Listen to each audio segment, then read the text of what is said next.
Hello, hello. It's Blue coming to you live from the Redwood National Forest to celebrate our next Top Cut Talk interviewee who claimed the top Muna spot at the French World Championship qualifier, Erleyah. Now, I may be a bit of a Muna hater slash doomer. All the heroes suck, you'll never win anything. But our guest was able to take this faction to the top cut of this event, which was actually one of the larger ones we have seen since the early Ludo Trotter days. Now, how did it happen, you say? Well, with a combination of a few Loki Uniques, some mana ramp, and a bit of memeing that we were able to review in this top cut interview. So go ahead and do me the biggest favor of hitting that wonderful subscribe, like, and notification bell so I can continue to not let my family starve. Go ahead, I'll wait. Now that you have definitely done that, cough, cough, let's jump right into the interview. Hello, hello, everyone, and welcome once again to another Top Cut Talk. I am, of course, Blue, joined by another top altered player as our guest. Please introduce yourself and tell us a bit how you got into altered. Hello, thanks for having me here. I'm Erleyah, and I was the only Top Cut player with a Muna hero at Lille, and I got into Altered like a year ago, I think. I was actually playing MTG Arena, and someone I like an acquaintance said, "Hey, do you know this game? Like, it's pretty good." And I was like, "Hmm."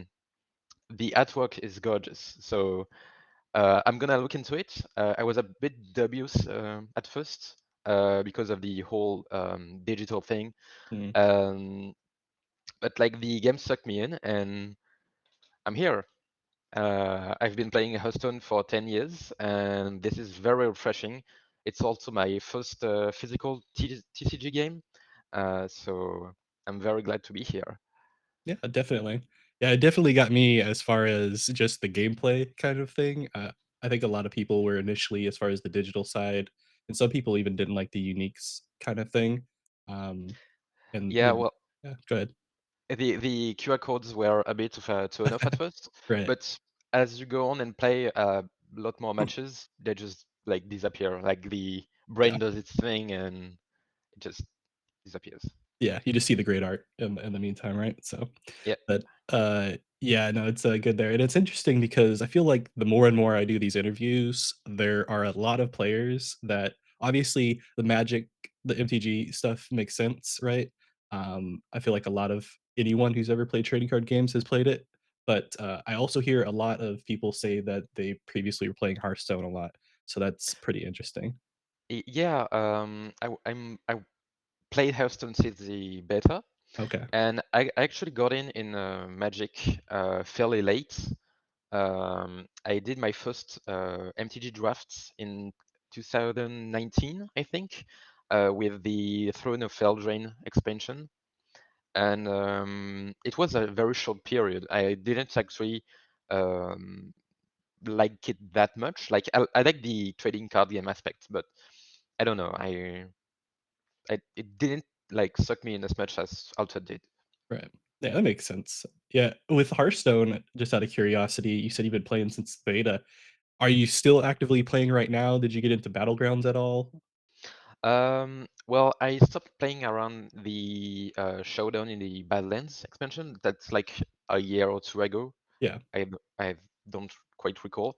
And a friend just invited me to play Hearthstone again. So I'm playing it very casually, as I did before. I have never actually reached Legends before. Mm, I like meme decks, so I don't I don't go very far. Um, but yeah, I'm just playing very casually. And as for battlegrounds, sometimes with friends, I actually hold a grudge against battlegrounds. Um, I think it's kind of the reason constructed Hearthstone kind of is dying. I think yeah, yeah. And I like the arena mode too, but I don't like the entry barrier. Right. Like you don't actually get to keep the cards you drafted, like you do in Zone is a goofy game. Know that I've played other TCGs, Mm. and like there's so much randomness going on. You're better off taking it casually Yeah. and just embrace the bullshit. Yeah, exactly. But anyway, back into Altered a little bit. You participated in the second World Championship qualifier in Lille, France, and took home the prize for the top Muda player, like you mentioned, as far as the only one making the top cut. There you go, getting the little aloe vera there. Sweet. And yeah, at that event, so what was the experience like at the event? Like just being there compared to other different TCG events you've either been at or competed in, whether that's in Altered or outside of Altered? Because I'm pretty sure that you were at some of the early Ludo Trotter events, yeah? Yep. I haven't actually done any other physical TCG tournaments Mhm. before Altod. Um, Angers Mm. was my first tournament ever, and it was quite disastrous too. I was like, um, it was a bye first round, and then I lost 3 games, won one, and I dropped. Okay. So yeah. Then I did Villepinte, number one, because there was another one which went a lot better. Like I went 6-3, Mhm. not enough to go into top cuts, but a huge improvement over the first tournament. And now I enjoyed very much the Lille tournament. It was amazing. Like seeing all the players you know from online. Like there are exalts in Paris, a lot of them. But seeing all of the team together again, um, like it's a vibe, you know. Mhm. The whole ambience, is that how it's called in Yeah. English? Mhm. Um, yeah, it was very, very happy, very like festivities, you know. Yeah. Yeah. Uh, yeah. Yeah, definitely. I mean, it feels like the main thing as far as like going to these in-person events is being able to obviously play, right? But to be able to talk to and meet and hang out with all the people that you've met online, especially if you're part of a team like you are within the Exalts. And I These mean, events when it comes to altered players are a little bit more friendly than the ones I've been to before. I know you said you haven't been to other physical TCG events, but the community seems to be really friendly when you go to in-person events as a whole. And, that's one of the things I definitely like. I don't know about you. Yeah, the outside community is definitely one of the friendlier ones. Mhm. We've had an announcement on the Exalt Discord, like they were kids and we were to be looking out for them just in case, you know. Um, and yeah, like everyone is, or almost everyone is smiling, and yeah, and it's cool to also see a lot more diversity in people that are attending. So yeah, Mm, I loved it. definitely. But yeah, so there was also one other qualifier event prior to the French qualifier, right? And this one in Lille was the larger of the two, and will likely be the largest qualifier we have this year. I imagine. I'm sure. I think the Italian qualifier is going to be a decent size as well, if I remember correctly. But how is this event for you as a player with so many players there? And what updates or changes would you like to see ran by Equinox for future events? Well, there were 660 people, I Mhm. think, that were attending, minus the Equinox employees and Right, all. And it wasn't as cramped as the Angers one. right. I think the Angers one was actually full. Yeah. Like this one wasn't, but even if it was, it feels like it was a lot more wide, like very spacious, and we weren't actually stepping over each other. So it was very enjoyable. The chairs were average compared to the other tournaments. Right. Um, as for the improvements, I don't actually, I haven't thought about it, but Right. the first thing that comes to mind is the audio, like the announcer that talks over the Mhm. speakers thing. Um, like you can hear it, or you can't hear it at all. Uh, like even if you're close or if you're far, you can't hear it. So you're just relying on judges for Right. that. So, like, there's actually a feature on Melee, I think, that allows the tournament organizers to send messages Mhm. to the players through the app. So maybe that can be a thing. But yeah, definitely the audio isn't reliable. Okay. So all the announcements were made, out in were at the venue and not necessarily through any messaging or anything like that then for this Yep. one? Oh, okay. Sounds good. But, I mean, this doesn't seem too bad. Otherwise, it feels like it was a pretty, decent event. What was your favorite thing about this event in particular? uh, oh wow. You make me realize I haven't thought about it that Right? much, but I just You can well, say the top cut pricing, right? If you yeah, want, yeah. obviously, I was gonna say the pricing, but also not just the pricing, but just going into Top Cut. Yeah. It's a first for me. I definitely didn't expect to go as far as I did. I like the thing I enjoy very much with my deck is it's basically a meme deck, but that works, that Mhm. actually works. So yeah, I didn't actually expect to go that far. But as far as what I enjoyed, like the Equinox employees, everybody could talk to them like, "Hey, how are you how are Mhm. you doing?" And you can get your card signed in a few minutes. You Nice. can talk to the game designers. Um, you there are the side events were very um, how to say it crowded. There were very few places left to get into them, and yeah, they were probably good. I wasn't playing in them because I was in Top Cut, but as far as I heard, there were sorry, I can't speak anymore. You good. um, they were very good as far as I heard. Yeah. So yeah. Hey, that's not too bad. I mean, I think the idea of being able to interact with the people that are making the game or doing anything as far as and hearing their thoughts about the game and like you said, being able to just sign things is pretty cool. And I'm excited for future events where they'll be there, maybe even the world championship and getting everyone together on top of that, right? So that should be fun. Yeah, the WC, yeah, the World Championship, because it's Yeah, not a qualifier anymore, is probably gonna be the second very big event of the year.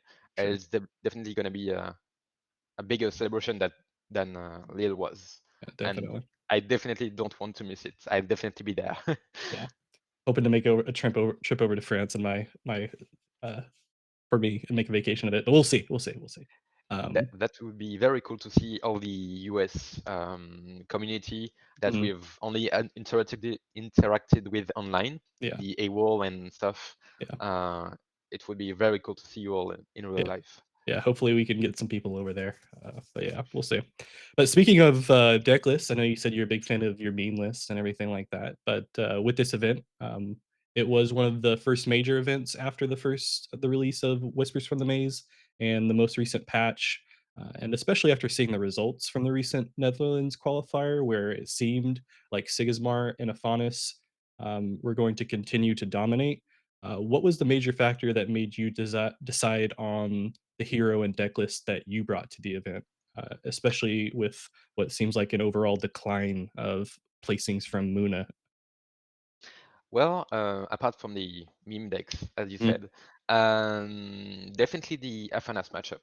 okay. Um, I expected a lot of Afanases, and I did meet a lot of Afanases.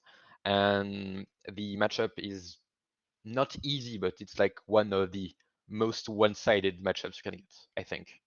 Like the Loki's actually destroy Afanas, and the hydrokinase are a pain to remove for current Afanas decklists, because the removal of banishing gates from the decklists is very in favor of my deck. So yeah, I was a bit afraid of Blizzard, but thankfully no one actually played it. And the hunger is actually another fairly huge threat to my deck, but I managed to remove them from my opponent's hand with the Lokis. So yeah, lucky succession of events, I I think. gotcha. Definitely. Um, I mean, speaking of that, I think it seems like lately we've seen a resurgence of the use of unique Lokis as a different form of a strategy from the typical decks we'll see in Lyra or Muna. With you being one of the players to do this for this particular event, um, opposed to what we see in a lot of the Muna decks as far as the mass anchoring cards, right? When you just anchor everything on the board and just leave them there. That's been there since Beyond the Gates, realistically. What did you see in this type of strategy that you felt like would be more advantageous to help you succeed? Was it just purely dealing with those specific cards, or was there something else with it as well? Well, I think ramp Teija with the hydrokinase has been overlooked since Mhm, the beginning of the game. If you look at the decklist I have, it's like 36 BTG cards and 3 Tribe of Force cards. There are actually no Whispers from the Maze cards. Um, so I think it's very strong and it's being overlooked.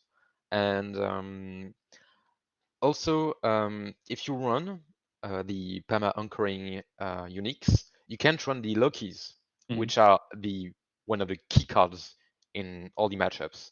So yeah, I think the ramp archetype is very strong, and I'm glad to have put it in spotlight. But I'm just bewildered that the archetype has been ignored. Yeah, I So mean, it's interesting because, like you said, you're not running any whispers from the maze cards, and I mean, it's and one thing I did want to get into as far as like trial by frost cards specifically, and this is something as a non Muna player, like I have a Muna deck, but I don't play Muna all that much, and I was curious when it comes to the cards specifically in your list. Was there a decision between why you chose for removal Mana Reaping opposed to something like Lost in the Woods or something like that? yeah. Um, Mana Ripping is an unconditional removal. Mhm, You can use it on anything, uh, com- provided you pay the cost. You can remove uniques, you can remove permanents. It like with Requiem, mhm. if there's a Grand Endeavor on the other side of the field, you can't remove it. Like you could actually get a Lost in the Woods and a Requiem, but then you'd have to draw the perfect perfect card at the perfect time, and that just didn't work out for me. So like the ramp for the opponent isn't actually that bad because you've ramped yourself. So in the end, you're actually getting card advantage, I think. Gotcha. Yeah, So yeah, very few downsides, and conditional removal is, as we've seen with the license withdrawal, like against Teija, it's basically unconditional. So yeah. uh, yeah, I think it's a very strong option, and there's not a lot of reasons to actually run other removal in this deck. Okay, makes sense. Yeah, I'm always curious to hear people's opinions, especially when it comes to removal cards on why they would choose one or the other, right? Specifically because Muna doesn't always have a lot of other interactables, whether it be sabotage or exhausting kind of thing. So the removal that you do pick seems to be pretty important overall. Yep. But yeah, as, I do play a lot of Ortis, I did notice that you were playing Sigismar once upon a time, uh, while Dark playing it times. while playing in, the ExAlts Celebration event or, other things. Was there a particular reason why you decided to move away from that hero and get a meme deck going here with the ramp on the Lokis? There are a lot of reasons actually. I was playing Sigismar because I think it was like very easy to play. Mhm. Um, the versions I played were very token heavy lists, very low curve, and it was basically a deck check for a lot of people. Like if you didn't actually contest the board, have a removal, you lost the game. So um, it and like you won half the games because their deck wasn't effective enough, and the other half was basically a coin flip. So uh, yeah, and also I don't like all this. I basically sold my soul to the devil to play Sigismar, um, and I traded it back to play Muna. So, Mhm. uh, but yeah, I don't like all this at all. Okay. My Yeah. my main faction used to be Izmir, but now I'm basically wandering between 3 to 4 factions that Uh, I like, which are Izmir, Muna, Lyra, and maybe Axiom. I don't know. yeah. Testing it out a little bit, making it work. But s- speaking of testing and messing with some new things, deck lists, and preparation as a whole. You are part of the ExAlts team, one of the first teams within the Alter TCG, and one that I feel is respected for its top players and just people within the community. How important was it for your success to be able to utilize your team members as partners to practice with, and how did that preparation affect how you played this event as a whole? Well, first off, the Lokis aren't actually mine. Mm, So that's the most obvious thing. They are belonging to think, a no, my bad. They belong to a known member of the marketplace community, Zerano, mhm. if you like know Yeah. that name. Um, but also, I beat some very strong Afanas players, notably Brian and Seb, who Mhm. won the one of the last tournaments, I think, one of the 128 players tournaments. I can't recall which, but he did. And yeah, it gave me the confidence to play this deck, to know it has a very positive matchup against Afanas. As for the deck techs, um, my team members, like the Sigismar players, like Dandy and other players, they don't quite like those kind of decks. They prefer stability and all, so it's not their cup of tea. Mhm. Um, but one more thing is that the deck idea was actually recommended to me by a friend, which is also a French content creator, or used to be, which is Keiko. Okay. And she was like, "Hey, this dude played Teija against me with the Kitsunes and the Red Dot of Yggdrasil," and was like, "That's a pretty good deck idea. I'm gonna steal it." And I did. I used the Lokis, and it worked. Mm. So I'm glad it did. Yeah. Definitely. And then when it comes to your team members and everything like that, who do you most dread playing up against within your team when you're playing them in a tournament or just casually kind of who do you not want to play when you're playing them? Well, it depends on the deck I'm playing. Like if I'm playing the Lokis, then Yeah. all the Afanas players are fair game. Uh, but the player I'm most dreading playing against is probably Dandy, Okay. because he plays the most consistent deck, often plays Sigismar. So I, I don't like Sigismar players. So, so yeah.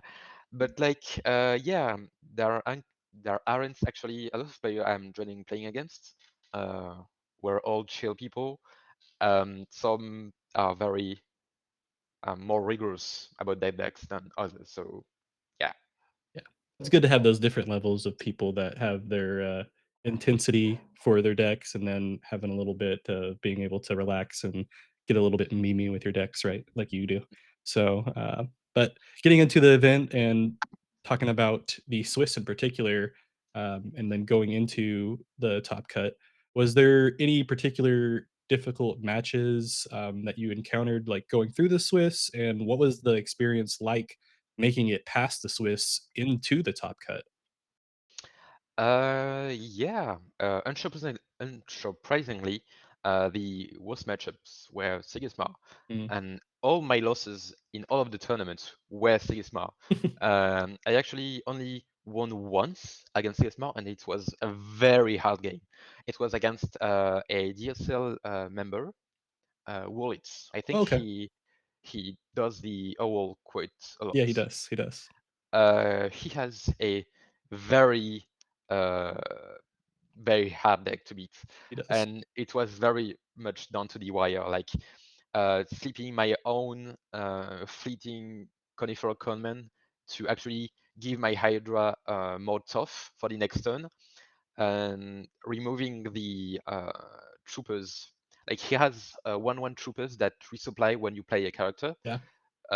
You can't fatigue this Sigurd Smart deck, so very hard matchup. Um, I also went against a lot of Afanas. I think I went against four of them in the Swiss rounds. I went against Seb, Heaven, um, and I can't remember the other two, but they were there. Um, they weren't the uh, most difficult matchups by a long shot. Um, the stream games, um, the first one was against a fan. It wasn't that bad because fan, much like Afanas, relies a lot on card advantage, on after use, and on not getting lucky. so so yeah, it was a stream game, very enjoyable game on my end. Uh, yeah, and much unlike the second game that was streamed, um, which was against Ricky Loki, which played Sigismar, who played Sigismar. Um, it was a very one-sided matchup, like as close to a non-game in Outside as you can get. I rewatched the commentary, the English commentary, and it was like, it was terrible. Like not the commentary, but the game. Yeah. Turn one license withdrawal, turn two license withdrawal. You, yeah, you Yeah. can't do much stuff That's fair. in that You case. you could say the commentary was bad. I wasn't doing it, so you're good. No, no, no, no. I very much enjoy the whole cast, and I Yeah. liked rewatching the streams. It was Yeah, very definitely. very fun. Appreciate it. But, I mean, as far as the top 8, I mean, not top 8, the, top, 32 into the top cut, did you expect to be there? I know you mentioned you definitely didn't, but, once you got there, what was the feeling like? Well, yeah, definitely didn't expect to be there. Not at all. But once I was there, I was very um like I knew I wouldn't go back past the first round. It's a bit sad to say, but like all my defeats were against Sigismar, and my first round was Sigismar. I took the first game off of him, but I lost the other two. So very stressful actually playing the game. But before the games, I wasn't stressed. Mm, Uh, I knew it was gonna happen. I did my best anyway because why wouldn't I? Um, but yeah, I was very at peace with what was to come. Even mm. if once I was eliminated, I had a few tears. Like the pressure was going down. Um, I did my best. I was eliminated. When you go that far in a tournament, weren't expecting to go as fast you did. I think it's like expected uh, to cry a bit. Yeah. Yeah, and plus, at the end of the day, you also were the top Luna player, right? So, you did get the aloe vera, and, I mean, that seems like a pretty good prize to have even if you did lose in the top Y- cut, right? yeah, yeah, yeah. It's definitely probably the best prize you can get, Yeah. apart from the actual qualifications to the Right. World Championship. Um, I'm very glad to have done all that. Got my rewards, the Mhm. Teija There you walls, go. the aloe vera. Um, yeah, like I was crying, but that wasn't because I was sad. Like it was because it was over, and yeah, I'm very happy to have gotten where I did. So Yeah. And then one thing I did want to talk about, one of my last questions is you mentioned a few times that you dislike the Sigismar matchup specifically, and those are all the losses that you had. A lot of the times when I speak to Sigismar players, they often seem like they don't like the Teija matchup. Is that just the difference between your deck list that you are running here with the ramp side of things compared to the other Teija deck lists that we've seen before with the anchoring and everything like that? Or is there something else there? yeah, well, I think the difference comes from both the three cards and the whole gameplay plan. Like license withdrawal as a like one card actually controls all of my deck because I'm gonna only play one minion a turn.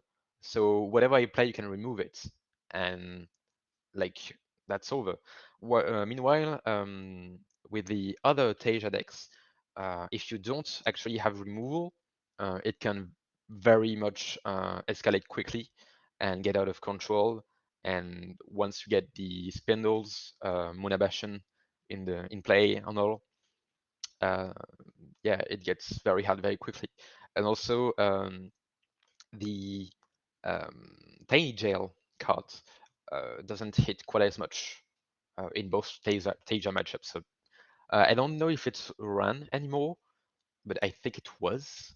Yeah, I feel like Uh, there's a few. I just don't think it's as important as it was before. I think they'd like to keep it in to hit some of those uniques that you see from the Afanas matchup in particular, right? That do the card return if you can. But yeah, but yeah, the perma anchor Tejas can actually do a lot of after use. They can stay on board a lot more than I can. Like beyond the Dracaena, Coneman, and Hydrocaena, I haven't got any ankle stuff.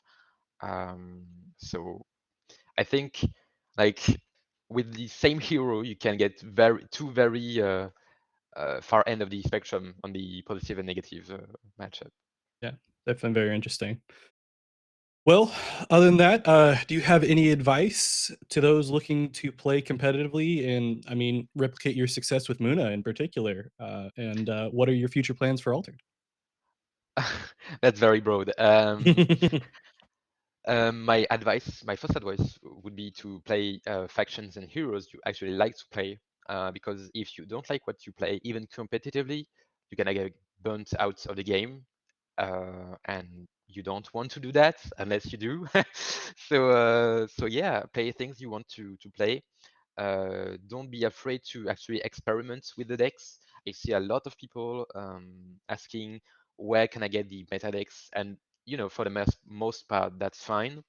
But if you stay within the um, boxed in meta, you actually are not gonna find how to say it, things that can actually change the meta. So yeah, very much experiment with all the cards. I tried to play with the sustenance and the Grand Bois. It didn't quite work out, but I'm glad the cards were there. Um, like experiment with the considered worst heroes like Aurak, Arjun. I have maybe found a spicy deck with Aurak, so I'm quite proud of that. And maybe not enough to quite push it into the competitive side, but enough for kitchen table also, I think. Mhm. Um, so yeah, don't be afraid to experiment. Find people to play with if you can. I know in a lot of countries, Altered isn't quite as developed as it is in France. And I know I don't enjoy playing as much on BGA as I do in local game stores. Uh, And as for what my future plans for Altered are, um, well, I'm gonna participate in all the online qualifiers, mhm. obviously. Um, so I'm gonna ditch the physical qualifiers that are in the same time as the online qualifiers. Um, I'm very much hyped about the next set. Uh, like the artwork is gorgeous as always. I very much like the setting of the floating islands. Um, I like the hero designs, even if I'm not too fond of the Bravos hero gameplay we've seen. But yeah, I'm not going anywhere anytime soon, and I will continue to participate in a few online tournaments for fun. I've grinded out as much as I wanted. I've proven myself as much as I had. Confidence boost is always welcome, and yeah, and thank you to all the people who have supported me so far. Uh, my parents who actually carried me to Lille, and yeah, my team members. I won't do any personal shout out because there are a lot of them. So my team, uh, some of the AA, Alfred Aces team members are also quite chill. So thank you to them, and thank you to the content creators for being here and keeping this scene alive. And thank you for having me in this interview. Perfect. Yeah, I was gonna ask you if you wanted to do any shout outs, but since you've already got everyone and you don't wanna name everyone, we'll just end things off there. We wanna thank you for joining me, answering a few questions, getting a little in-depth on the, top Muna play, and hopefully we can see someone else in the top qualifiers, potentially see, Muna up there and get a qualifying spot depending. Thank you for watching all the way to the very end. I plan to continue with these World Championship Edition Top Cut talks, so be sure to follow along, and I'll see you in play on the next day.